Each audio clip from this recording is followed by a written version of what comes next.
So guys, आज की Friday night SmackDown जो हो रही थी Moody centre on the campus in Austin Texas से वो अब फाइनली एंड हो चुकी है। इसे आप सैटरडे नाइट मेन इवेंट का गोम एडिशन भी मान सकते हो। तो चलिए एक बार नजर मार लेते हैं कि आज हमें यहाँ क्या कुछ देखने को मिला, डब्ल्यूडब्ल्यूई ने यहाँ पे क्या गोल खिलाया। तो वीडियो को एंड तक पूरा देखना। चैनल को अभी लाइक एंड सब्सक्राइब कर दो अगर चैनल पर नए हो तो, और बाकी का हाल आपको इंट्रो के उस पर मिल ही जाएगा। एंड नाउ आप देख रहे हैं रेसलमैनिक्स एंड सब्सक्राइब करना तो बनता है।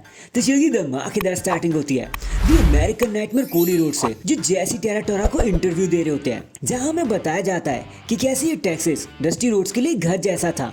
तो कोडी कहते हैं ऑफ कोर्स घर जैसा था और हमेशा रहेगा, लेकिन फिर सैटरडे नाइट मेन इवेंट में हमें कॉन्ट्रैक्ट साइन भी करना है जो रॉयल रंबल के मैच के लिए है for the WWE undisputed championship. And Shawn Michael इसके लिए एकदम सही पर्सन है कि वो चीजों को मॉडरेट करे। अभी तो पूरा फ्यूचर शॉन माइकल्स के हाथ में है, लेकिन this isn't about future, this is about me, this is about Kevin, this is about main eventing WrestleMania with the WWE championship. तो जैसी कहते हैं कि लास्ट टाइम जब तुम केविन ओवेन से सैटरडे नाइट मेन इवेंट में लड़े थे तो वो आपके लिए एक हॉरर शो जैसा था, एक नाइटमेयर जैसा था। केविन ने आपका करियर खत्म करने की करी कोडी रोड्स। तो आप क्या कहना चाहोगे इसके बारे में?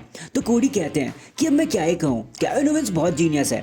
उसे जैसे ही लगता है कि चीजें डिफिकल्ट होने वाली है तो वो बीच का रास्ता ढूंढ ही लेता है, बट क्योंकि अब हम लैडर मैच में है तो कोई बीच का रास्ता नहीं है, हम सिर्फ ऊपर ही जा सकते हैं। जिसके बाद कोडी कहते हैं कि केविन देखो, वैसे तो मैं काफी सीधा साधा सा दिखाई देता हूँ, जो कि मैं हूँ भी, बट याद रहे मैंने रोमन को हराया, गंथर को हराया, मैं एक प्लम्बर का बेटा हूँ और रेंडी ऑर्टन का स्टूडेंट हूँ, तो मुझे कोई दिक्कत नहीं होगी तेरा मुंह तोड़ने में। इसके बाद कोडी एंड जैसी के बीच में एक हैंडशेक होता है और ये मूवमेंट यहीं पर खत्म हो जाता है। फिर एक मीडियोकर बैकस्टेज मूवमेंट के बाद हमें motor city machine gun versus दी प्रीटी डेडली के बीच में टैग टीम मैच दिखाया जाता है, जो काफी ठीक ठाक सही था। कोई स्टोरी लाइन जैसा कुछ दिखा भी नहीं, but as expected motor city machine gun match को बड़ी आसानी से जीत जाते हैं। देन वही बैकस्टेज में हमें the Miz and Nick Aldis देखने को मिलते हैं, जब निक एल्डिस कहते हैं कि भाई तू द मिज टीवी सेगमेंट क्यों नहीं करता। तो हाँ, ब्रे वाइट भी यहाँ पर स्मैकडाउन पर आ गए हैं। तो मिज कहते हैं कि भाई यार मेरे को गुस्सा मत दिलाओ, मैं वाइट से बचने के लिए यहाँ पर आया और तुम उन्हें भी यहीं पे घसीट के लिए आए, अब मैं कहाँ जाके मरूं।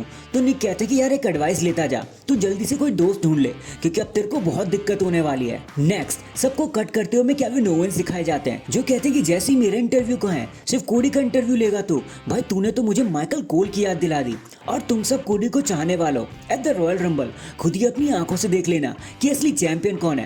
जिसके बाद वो गेस्ट मैथ्यू को कहते हैं कि भाई तू क्या देख रहा है, आई एम गोना बीट कोडी, जैसे ओहायो स्टेट ने टेक्सास लॉन्गहॉर्न को हराया था। जिसके बाद जिमी ऊसो भी वहां पे आ जाते हैं और कहते हैं भाई केविन तू कितना ज्यादा बोलता है। जिसके बाद इन दोनों के बीच में भिड़ंत हो जाती है और जिमी ऊसो केविन को चैलेंज कर देते हैं एक मैच के लिए फॉर द मेन इवेंट। जिसके बाद हमें एक वुमेन्स टैग टीम मैच और देखने को मिलता है between Michin and B Fab versus Piper and Chelsea के बीच में, जहाँ सीरियसली बताने का कुछ भी नहीं है, लेकिन सरप्राइजिंगली विक्ट्री मिचिन एंड कंपनी को मिल जाती है। इसके बाद हमें पता चलता है कि डेमियन अब स्मैकडाउन पर ड्राफ्ट कर दिए गए हैं, जहां निक एल्डिस उनका इन कार्मेलो का मैच फिक्स कर देते हैं आज के लिए, और डेमियन कहते हैं ब्रिंग इट ऑन, मैं एकदम तैयार हूं लोगों को पनिश करने के लिए। फिर हमें द चैंप टिफनी स्ट्रैटन देखने को मिलती हैं, जो रिंग में आती हैं एंड कहते हैं कि देखो मैं फिर से सेंटर ऑफ अट्रैक्शन बन गई, अब रॉयल रंबल में हर कोई एक दूसरे से लड़ेगा ताकि वो मेरे को चैलेंज कर सके एट रेसलमेनिया।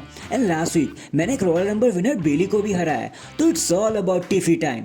इतना सुनते ही वहां पर रिया रिप्ले भी आ जाती है और वो कहते हैं कि Tiffy make no mistake about it, एक चैंपियन से कह रहा है विद ऑल रिस्पेक्ट कि तूने जो नया के साथ किया ना भाई मजा आ गया, लेकिन अब जो मैं नया के साथ करूंगी कल उसका कोई कंपैरिजन नहीं होगा। नया जैक्स वहां पे आ जाती है और कहती है तुम दोनों कितना पकाते हो।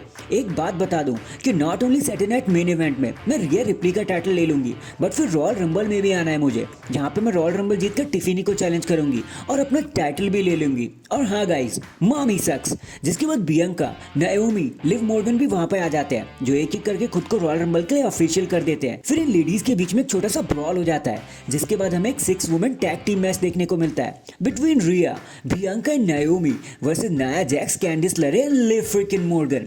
अब यहाँ पे ज्यादा कुछ बताने को हुआ नहीं था, बट हाँ आज सरप्राइजिंगली सबको सरप्राइज करते हुए लिव मॉर्गन एक क्रूसिफिक्स पिन लगा देती है बियंका के ऊपर और मैच को अपनी टीम के लिए जीत लेती है और सबको सरप्राइज कर देती है। नेक्स्ट हमें Johnny Gargano versus Apollo Crews के बीच में एक और सिंगल्स मैच देखने को मिलता है, जहां motor city machine gun Johnny Gargano को डिस्ट्रैक्ट करने में कामयाब हो जाती है और इसी की वजह से इसी का फायदा उठाकर अपोलो क्रूज मैच को जीतने में कामयाब हो जाते हैं। इसके बाद हमें जेकब फातू का एक प्रोमो देखने को मिलता है।